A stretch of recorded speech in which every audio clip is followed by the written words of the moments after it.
बिस्मिल्लाहिर्रहमानिर्रहीम। अस्सलाम वालेकुम नादरीन, आप यूट्यूब चैनल देख रहे हैं। मैं इमरान खान हूँ। नादरीन, सबसे पहले तो जो ओवरसीज़ पाकिस्तानी हैं उनका बहुत शुक्रिया जो बरतानिया में रहते हैं, क्योंकि मैनचेस्टर में मैंने ये अनाउंस किया था और रिक्वेस्ट की थी कि आप लोग आएँ, हम यौम आज़ादी पे बाहर निकलेंगे, पाकिस्तान के झंडे उठाएंगे, पाकिस्तान के लिए नारे लगाएंगे और थोड़ा महसूस करेंगे पाकिस्तान की जो कमी एक हमें महसूस होती है बाहर रहकर, उसको दूर करने की कोशिश करेंगे। तो लोग बहुत बड़ी तादाद में आए। आप सबका बहुत शुक्रिया, आप लोगों ने बड़ा प्यार दिया, आपका बहुत शुक्रिया। और ना सिर्फ आप लोग वहाँ पे आए, आप लोगों ने मेरे साथ टाइम गुजारा, बल्कि हमारे साथ थोड़ी वॉक भी की। और फिर मैंने देखा कि पाकिस्तानी वाकई बड़े तगड़े हैं जी। क्या सेलिब्रेशन की है मैनचेस्टर में पाकिस्तानियों ने। और कुछ लोग मुझे ऐसे मिले जो दूसरे शहरों से आए हुए थे, यानी दूसरे शहरों से मीन लंदन से भी आए हुए थे, बर्मिंघम से भी आए हुए थे। तो वो दूर हैं जगह, 4-4 5-5 घंटे लगते हैं।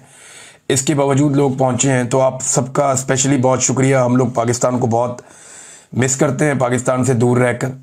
तो इस एक दिन मुझे बड़ी एनर्जी मिली है, मुझे बहुत अच्छा लगा। और मुझे चंद लम्हात में तो बार बार ऐसा लगता था जैसे मैं पाकिस्तान में हूँ, और जैसे लोग पाकिस्तान के नारे लगा रहे थे, पाकिस्तान के बारे में बात कर रहे थे, पाकिस्तान जिंदाबाद, पाकिस्तान का मतलब क्या, ला इलाहा इल्लल्लाह। फिर शहीद अरशद शरीफ के लिए नारे लगाए गए। फिर पाकिस्तान तहरीक इंसाफ के लोग बहुत, बल्कि अब मुझे लगता है बाकी पार्टियां ख़त्म ही हो गई हैं। ये इसी बरतानिया के अंदर नवाज शरीफ साहब का तोती बोलता था, एक वक्त था, बहुत ताकत थी उनके पास, लोग उनसे बहुत प्यार करते थे, आज कोई शक्ल भी नहीं देखना चाहता। जितने लोग आए वहाँ पे मैंने हज़ारों लोगों को देखा, कोई भी नवाज शरीफ का या जरदारी साहब का नाम लेवा नहीं था। ज़्यादातर लोग जो है वो इमरान खान साहब की बात कर रहे थे, पाकिस्तान के लिए नारे लगा रहे थे। तो यहाँ पे भी और पाकिस्तान में भी हर तरफ पाकिस्तान तहरीक इंसाफ ही एक पॉलिटिकल चॉइस के तौर पे नज़र आती है। और मैं हैरान रह गया हूँ तहरीक इंसाफ की इस किस्म की लोगों के अंदर जड़ें देखकर। और ये एक ऐसी चीज़ है जिसका अब एस्टेब्लिशमेंट मुकाबला नहीं कर पाएगी, हालांकि इसकी कोशिश बड़ी की गई है। यौम आज़ादी के मौका पर पाकिस्तान में, मैं इसका लुबे लुबाब आपको बता देता हूँ, जो टोटल यौम आज़ादी की तकरीबात मैंने देखी हैं पाकिस्तान में जिन हुक्मरानों को लाकर बैठाया गया है जाली हुकूमतों में, उन्होंने यौम आज़ादी पे कायदे आज़म मोहम्मद अली जिन्ना का शुक्रिया अदा करने की बजाय ज़्यादा शुक्रिया, बल्कि कई गुना ज़्यादा शुक्रिया फील्ड मार्शल आसिम मुनीर साहब का अदा किया। अब आसिम मुनीर ने तो पाकिस्तान नहीं बनाया ना, पाकिस्तान तो कायदे आज़म मोहम्मद अली जिन्ना ने बनाया, तो शुक्रिया तो कायदे आज़म का होना चाहिए था। अब ये कोई यौम दिफा तो था नहीं कि आप फ़ौज का शुक्रिया अदा कर रहे हैं, और फ़ौज ने जो किया वो अपनी ड्यूटी की, जो कोई भी फौज करती है, दुनिया भर की फौजें करती हैं। लेकिन दुनिया भर की हुकूमतें ऐसी हरकतें नहीं करती जैसी हरकतें पाकिस्तान में हो रही हैं। यानी जो अखबारात में इश्तिहारात लग रहे हैं उनको अगर आप देखें तो हैरत होती है। इन इश्तिहारात में जो है वो कायदे आज़म की फ़ोटो गायब है, अल्लामा इकबाल की फ़ोटो गायब है। 70% से ज़्यादा इश्तिहारात की मैं बात कर रहा हूँ। शहरों में जो बड़े बड़े होर्डिंग्स लगाए गए, जो बहुत बड़े बड़े बोर्ड लगाए गए, बैनर्स लगाए गए, उनमें जो मुस्तरद शुदा सियासी क़यादत है उनकी तस्वीरें और पाकिस्तान के चंद फौजी जर्नैलों की तस्वीरें। कायदे आज़म भी नहीं, फातिमा जिन्ना भी नहीं, अल्लामा इकबाल भी नहीं। अंदाज़ा करें ये अब पाकिस्तान के अंदर हो रहा है। ज़रा इमरान खान साहब के दौर के इश्तिहारात देखिए और उसके साथ मुकाबला कीजिए मौजूदा हुकूमत के इश्तिहारात का। तो अभी जो अज़्म आली शान हम सब का पाकिस्तान, ये इश्तिहारात लगाए गए, एक तरफ शहबाज शरीफ और जरदारी हैं, दूसरी तरफ आसिम मुनीर और बाकी सर्विसेज चीफ्स और chief of the joint staff, ये लोग हैं।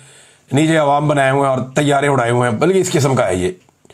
अब यौम आज़ादी पे तैयारों का क्या काम है? ये तो यौम दिफा पे इसका काम हो सकता है ना, आप ये कह सकते हैं। यौम आज़ादी का मतलब क्या है? यौम पाकिस्तान है कि पाकिस्तान का हमने ख्वाब देखा था। 23 मार्च 1940 को पाकिस्तान बनाने की करारदाद पेश की गई थी। तो उस दिन पूरी कौम ने यह सोचना होता है हमारा नज़रिया क्या है, किस नज़रिए के तहत हमने एक नए वतन का ख्वाब देखा। हमें अपनी नज़रियाती असास पे बात करनी होती है। उस दिन जो पाकिस्तान के अंदर जंगी माहौल बना हुआ होता है। 14 अगस्त एक कामयाबी का दिन है। आप ना सिर्फ सेलिब्रेट करते हैं, अल्लाह का शुक्रिया अदा करते हैं, बल्कि साथ ही साथ आप देखते हैं कि आपने ये मुल्क जिस मकसद के लिए बनाया था, क्या वो मकसद आप हासिल कर रहे हैं? कहीं आप उस मकसद से दूर तो नहीं जा रहे? 14 अगस्त पे भी जंगी माहौल चल रहा है, जैसे ये दिन जो है वो यौम दिफा के तौर पे मनाए जाएंगे। बहरहाल कायदे आज़म मोहम्मद अली जिन्ना से ज़्यादा शुक्रिया अदा किया पाकिस्तान के जाली हुक्मरानों ने फील्ड मार्शल आसिम मुनीर साहब का। इमरान खान साहब के दौर से अब तकाबली जायजा करें तो इमरान खान के दौर में ये इश्तिहारात चंद मेरे सामने पड़े हुए हैं। यहाँ पे कायद-ए-आज़म मोहम्मद अली जिन्ना की फ़ोटो है, 74वां यौम आज़ादी मुबारक इमरान खान साहब के दौर में, और नीचे लिखा है कश्मीर पाकिस्तान की शारग है। ये कायद-ए-आज़म मोहम्मद अली जिन्ना का एक पैगाम था। और कौम मुल्क सल्तनत पाइंदा था बिंदाबाद, और नीचे जो है वो कायद-ए-आज़म का एक फरमान भी लिखा हुआ है। दूसरा वाला आप देखें तो उसके अंदर जनाब पंजाब हुकूमत ने जो इश्तिहार दिया था उसमें यौम आज़ादी की तकरीब में साथ एक चीज़ जोड़ दी गई थी कि अपने हिस्से का दरख्त आज ही लगाएं। वो साथ इसके शजरकारी को जोड़ रहे थे। ये यौम आज़ादी के इश्तिहारात थे इमरान खान के दौर में। इमरान खान का फोटो भी नहीं है, उस्मान बुज़दार का भी नज़र नहीं आ रहा है यहाँ पे। लेकिन आज के दौर में जो फोटोज हैं वो आप देख लें, जर्नैलों के फोटोज हैं और मुस्तरद शुदा सियासी क़यादत के फोटोज हैं। और कायद-ए-आज़म भी गायब है, अल्लामा इकबाल भी गायब है, फातिमा जिन्ना साहिबा भी गायब है। तो ये जनाब इस किस्म का यौम आज़ादी मनाया जा रहा है। मैंने तकाबली जायज़ा आपके सामने बहरहाल रख दिया है। पाकिस्तान तहरीक इंसाफ ने इसका जवाब देने का फैसला किया है और ये इंपॉर्टेंट है। तहरीक इंसाफ ने बड़ा मुअस्सर जवाब देने का फैसला किया और मैं पूरी कौम को कहूँगा कि आप ये ज़रूर करें, ज़रूर करें ये वाला काम। करना क्या है, पहले वो पैगाम मैं आपको पढ़ के सुनाता हूँ कि हुकूमत पाकिस्तान ने यौम आज़ादी के मौके पर अपने सरकारी इश्तिहारात में बाबा कौम बानी पाकिस्तान कायद-ए-आज़म मोहम्मद अली जिन्ना की तस्वीर शामिल ना करके न सिर्फ एक शर्मनाक हरकत की है बल्कि पाकिस्तान की बुनियाद पर बराह रास्त हमला किया है। ऐसे लोग इस कौम के हीरो को भुलाने की साजिश कर रहे हैं मगर वो इस शर्मनाक हरकत में नाकाम होंगे। तहरीक इंसाफ पाकिस्तान की आवाम से अपील करती है कि इस नापाक मंसूबे को मुंह तोड़ जवाब दें। 16 अगस्त को, आज 15 अगस्त है, इंडिया का यौम आज़ादी है, तो आज का दिन छोड़ दें। 16 अगस्त को, कल के दिन में, एतवार के दिन 16 अगस्त को पूरा पाकिस्तान कायद-ए-आज़म मोहम्मद अली जिन्ना की तस्वीर से जगमगा उठेगा। अपने घरों, गाड़ियों, दुकानों पर कायद-ए-आज़म की तस्वीर आवेजा करें। अपनी सोशल मीडिया पर, प्रोफाइल्स पर और वॉल्स पर कायद-ए-आज़म मोहम्मद अली जिन्ना की फोटो लगाएं और अपने बच्चों को बताएं कि इस मुल्क का क़याम किन कुर्बानियों से मुमकिन हुआ। हम दुनिया को यह पैगाम देंगे कि यह कौम अपने बानी को ना भूली है, ना भूलने देगी, और किसी भी हुकूमत को यह इजाज़त नहीं देगी कि पाकिस्तान की शनाख्त और नज़रिए को मसख करे। कायद-ए-आज़म जिंदाबाद, पाकिस्तान पाइंदाबाद। अब मामला यह है कि बूट पॉलिश के चक्कर में यह हुकूमत कायद-ए-आज़म को ही भूल गई। चाहे पंजाब हुकूमत है, चाहे फेडरल गवर्नमेंट है, चाहे सिंध गवर्नमेंट है, चाहे कोई और गवर्नमेंट है, ये सारे रल के कायद-ए-आज़म को ही भूल गए। बल्कि कायद-ए-आज़म के नाम के ऊपर जिन चीज़ों के नाम है वो हटाकर शरीफ खानदान अपने नाम लिखता जा रहा है। वहां जिन्ना अस्पताल में वहां से जिन्ना का नाम हटाकर मरियम नवाज ने अपना नाम लिखवा दिया और किसी के कानों पे जूं तक नहीं रेंगी। ये जब कायद-ए-आज़म मोहम्मद अली के जिन्ना पे नाचे थे ना, कैप्टन सफदर साहब ने छलांगे मार मार के वहां पे बेहुरमती की थी, तो उस वक्त ही एस्टेब्लिशमेंट को होश के नाखून लेने चाहिए थे। ये आज भी उसी पॉलिसी पे ही है। अब ये पाकिस्तान तहरीक इंसाफ ने फैसला किया, मेरे ख्याल में आप सबको इस पे लब्बैक कहना चाहिए, क्योंकि ये कोई पॉलिटिकल पार्टी का मामला नहीं है, पाकिस्तान का मामला है ना। और अगर कोई कायद-ए-आज़म की फोटो आपसे छीने तो मुंह तोड़ जवाब दें उसको आप। अगर कोई कायद-ए-आज़म मोहम्मद अली जिन्ना की फोटो आपकी गाड़ी से उतारे और फाड़ने की कोशिश करे तो फिर आप उसको जवाब दें, क्योंकि ये वो रेड लाइन है जिसे आज तक क्रॉस नहीं किया गया और अब पाकिस्तान की एस्टेब्लिशमेंट इस रेड लाइन को भी क्रॉस कर रही है, हमें दिखाई दे रहा है। और जितने लोग भी इस रेड लाइन को क्रॉस करने में मददगार होते हैं वो सारे अवार्ड उठा लेते हैं। धड़ाधड़ जो है अवार्ड मिल रहे हैं, तमगे दिए जा रहे हैं लोगों को। और कारकर्दगी क्या है कि जो जाली रिजीम पाकिस्तान में बनाया गया उसको उन्होंने फायदा दिया, उसकी उन्होंने सहूलतकारी की है। ये सारे अवार्ड जो है वो हम सबको भी मिल सकते थे, बड़े आराम से हम कंप्रोमाइज करते, अवार्ड भी मिलते, पैसा भी मिलता, सुकून से अपनी जिंदगियां भी गुजार रहे होते, लेकिन हमने कंप्रोमाइज करने से इनकार कर दिया। हमने कहा नहीं, कंप्रोमाइज नहीं करेंगे, इस मामले पे खड़े हो जाएंगे, बहुत हो गई है। जब तक हमें कुछ चीजों के बारे में इल्म नहीं था तब तक ही खैर थी। अब जब हमें पता है कि कौन क्या ज्यादती कर रहा है तो फिर हम ज्यादती के खिलाफ खड़े हो जाएंगे। और वैसे भी पूरे पाकिस्तान की आंखों पे एक पट्टी बंधी हुई थी, अब वो पट्टी खुली है, लोगों की आंखें खुली हैं, तो सबको आइडिया हो गया कि आज कौन कहां खड़ा है। बहरहाल ये अवार्ड सबको तो बांटे गए, लेकिन अच्छा, अवार्ड बांटने की जो वजह है ना ये रखी गई है कि मार्का हक में किसने क्या किरदार अदा किया। किसी को कहा जा रहा है जी वो सोशल मीडिया पे किरदार अदा कर रहा था, किसी को कहा जी वो कॉलम लिखा, किसी को कहा जी उसने वीलॉग किया, किसी को कहा जी तुमने नारा लगाया, किसी को कहा जी तुमने हुकूमत के अंदर रहते हुए ये किया, किसी ने ये किया, किसी ने वो किया। सबको मार के हक के अंदर आर्मी चीफ है, बाकी लोग हैं, सबको दिया गया अवार्ड। लेकिन एक आदमी जिसके साथ ज्यादती हुई, जुल्म हुआ उस आदमी के साथ, जिस आदमी ने इस जंग को डिजाइन किया था, उस आदमी को कोई अवार्ड नहीं दिया गया। मैं बात कर रहा हूं नवाज शरीफ साहब की। नवाज शरीफ जिसने ऑपरेशन बुनियानुल मरसूस को डिजाइन किया था, बैठ के बकायदा जंग का डिजाइन बनाकर दिया था, उनकी निगरानी में यह जंग पूरी डिजाइन हुई थी कि जंग को लड़ना कैसे है, कहां से जाना है, तैयारे कैसे गिराने, क्या करना है, कैसे नहीं करना, सारी टेक्निकल चीजों की अप्रूवल मियां नवाज शरीफ साहब ने दी थी। जिस आदमी ने पूरी जंग को डिजाइन किया, उस आदमी को किसी ने मुंह ही नहीं लगाया, किसी ने झूठे मुंह पूछा भी नहीं कि आप भी कोई अवार्ड ले लें। नवाज शरीफ को अवार्ड ना देना तौहीन है PMLN की, तौहीन है साबिक वजीर आजम की, और तौहीन है उन बाकी सारे लोगों की भी जिन्हें अवार्ड मिल गया है।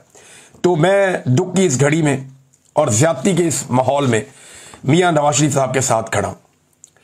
अब इंडिया से खबरें आ रही हैं, पाकिस्तान का मीडिया इसको रिपोर्ट कर रहा है कि मकबूजा कश्मीर में पाकिस्तान के यौम आज़ादी के मौका पर कायदे आजम और अल्लामा इकबाल की तस्वीर आवेजा की गई हैं। ये एक्सप्रेस के ऊपर खबर छपी हुई है, साथ फील्ड मार्शल का नाम भी लिखा हुआ है।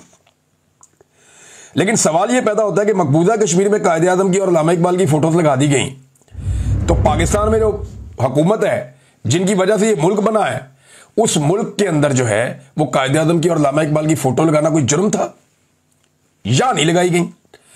लिहाजा पाकिस्तान तहरीक इंसाफ ने कहा जी हम लगवाएंगे। तो संडे वाला दिन है नाजरीन, भरपूर तरीके से इस कंपेन में हिस्सा लें। हर जगह पे कायदे आजम मोहम्मद अली जिन्ना की फोटो नजर आनी चाहिए। इसमें मकबूजा कश्मीर में जो लोग हैं वो भारत के यौम आज़ादी को यौम स्याह के तौर पे मनाते हैं। कश्मीरी वो ये कहते हैं यौम स्याह है, इस मुल्क ने हमारे पर जुल्म ही बहुत किया है। लेकिन आप देखिएगा वो यौम स्याह के तौर पे मनाएंगे और वहां रैली भी निकल आएगी, जलसे जुलूस भी हो जाएंगे, लोग अपनी आवाज भी उठा लेंगे। ऐसा नहीं होगा जैसा पाकिस्तान में होता है। जो पाकिस्तान में इस वक्त रिकॉर्ड कायम कर दिया मौजूदा मिलिट्री एस्टेब्लिशमेंट ने, चादर और चार दीवारी का तकद्दुस पामाल करो, घरों के अंदर घुस जाओ, लोगों का सामान तोड़ फोड़ दो, लोगों की गाड़ियां तोड़ दो, उनके बेटों को, उनकी बेटियों को, उनके बच्चों को, खवातीन को, सबको हिरासा करो, लोगों के घरों में बुजुर्गों को परेशान करो, कभी किसी की बिजली काट दो, कभी किसी की गैस काट दो, कभी किसी के घर के दरवाजे तोड़ दो। वो ऑन खोसा ने बड़ा जबरदस्त पैगाम दिया, बड़ा जानदार पैगाम दिया। उसके घर में घुसकर उसको जो है वो अरेस्ट करके ले गए थे इंटेलिजेंस के लोग, और जो एजेंसियों के लोग उसके घर में घुसे उन्होंने दरवाजा तोड़ा था लकड़ी का। आज उसने हाथ में वो दरवाजा पकड़ा हुआ था और एक हाथ में उसने झंडा पकड़ा हुआ था पाकिस्तान का, और कौम को उसने यौम आज़ादी की मुबारकबाद दी है। अंदाजा करें आप कैसा जानदार पैगाम है। ये जो एस्टेब्लिशमेंट गलतियां कर रही है ना, भोंडी गलतियां कर रही है, ये जो मोटी खोपड़ी के साथ ये उल्ट पटांग काम करते जा रहे हैं, ये इनका पीछा करेंगी गलतियां। ये हमेशा आगे आगे भागते रहेंगे, ये गलतियां इनका पीछा करती रहेंगी और अब इनको ये बर्दाश्त करना पड़ेगा। जावेद हाशमी साहब ने भी गवाही दी पाकिस्तान तहरीक इंसाफ की ताकत के हवाले से और अवाम में उनकी मकबूलियत के हवाले से। देखें, जावेद हाशमी बड़े जीरक सियासतदान है, बड़े मजबूत सियासतदान है। आज वो तहरीक इंसाफ का हिस्सा नहीं है।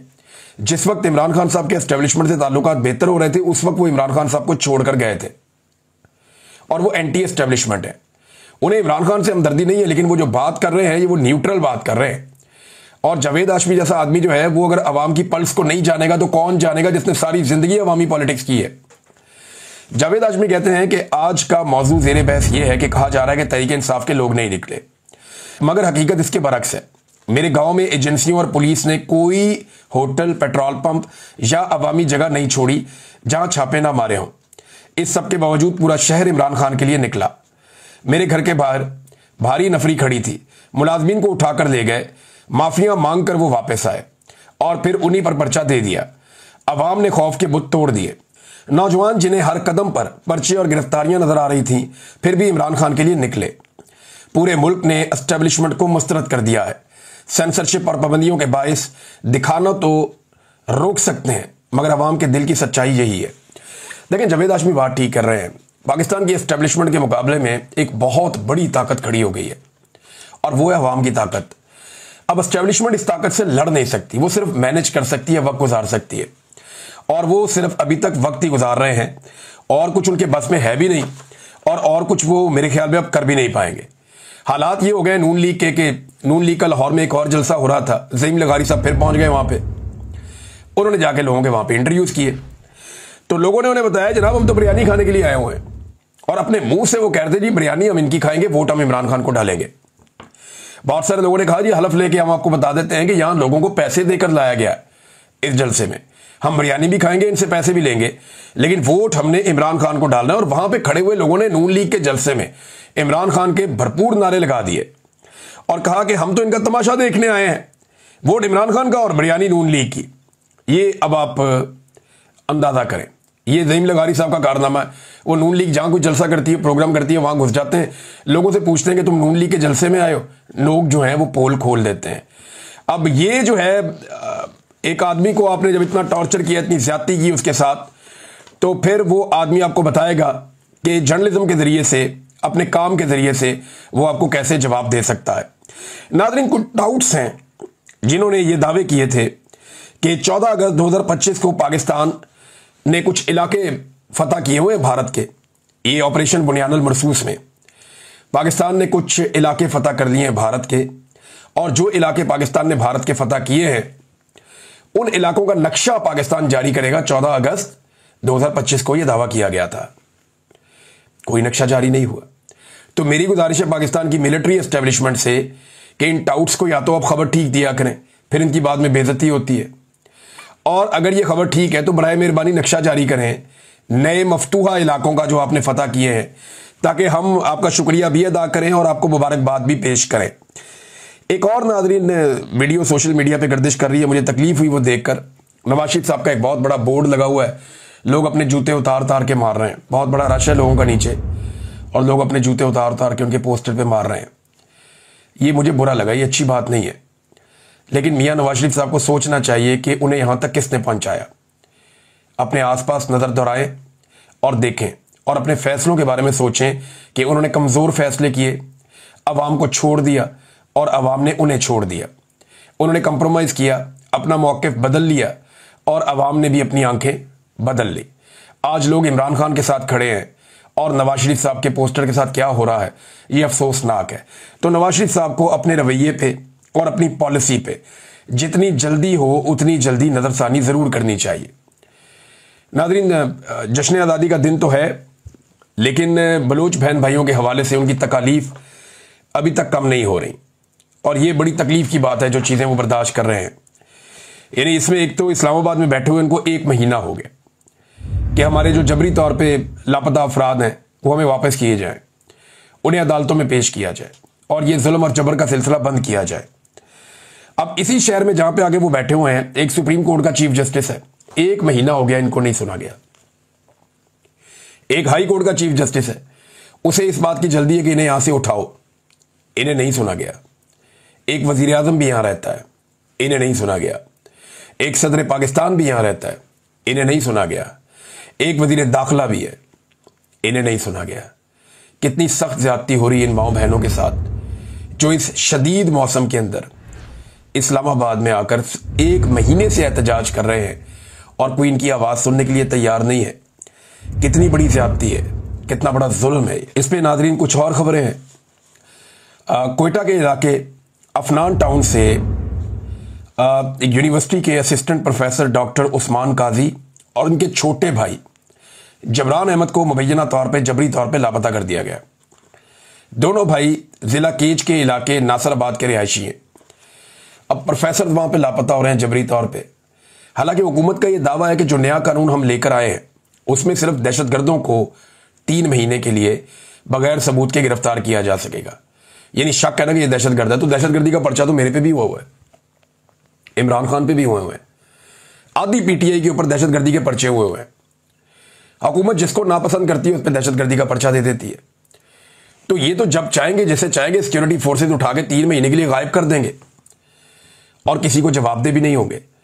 दावा ये करते हैं कि हम सिर्फ दहशतगर्दों के खिलाफ करेंगे, लेकिन सूरत-ए-हाल आपके सामने है कि प्रोफेसर हैं जिन्हें अगवा किया जा रहा है और जबरी तौर पे उन्हें लापता किया जा रहा है। ये इंतहाई अफसोसनाक सूरत-ए-हाल है। इन चीज़ों को बेहतर होना चाहिए, वरना पाकिस्तान आगे नहीं जाएगा। पाकिस्तान तनज़ली का शिकार होगा जो लगातार हो रहा है। ह्यूमन राइट्स आपको देने होंगे पाकिस्तानियों को। आप कीड़े मकोड़े बेशक इन्हें समझते हैं, लेकिन आपको इनके राइट्स इनको वापस देने होंगे। अब तक के लिए इतना ही। अपना ख्याल रखिएगा, अपने इस चैनल का भी। अल्लाह हाफिज।